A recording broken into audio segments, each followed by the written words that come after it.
Hey, what's up everyone and welcome to Daily Code Buffer. In this video of JS Buffer, we are going to see the flat function of an array.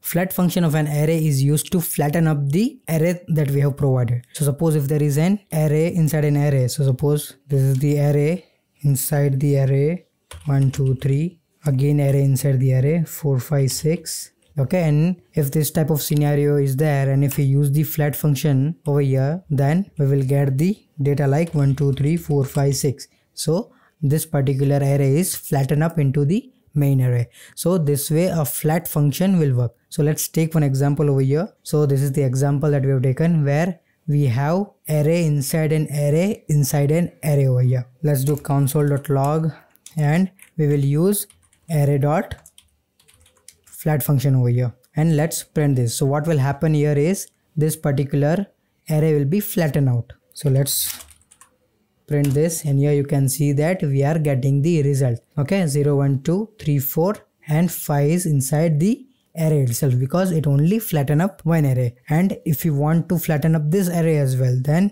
you want to pass the variable over here. So how many level of depth that we want to flatten up. So this is the first level of depth, this is the second level of depth. So if I pass 2 over here, then it will flatten up till both the depths. Okay, so this way this flat function will take up the argument of the depth of the arrays that we want to flatten up. And if you want to flatten up till infinity, then we can pass infinity over here.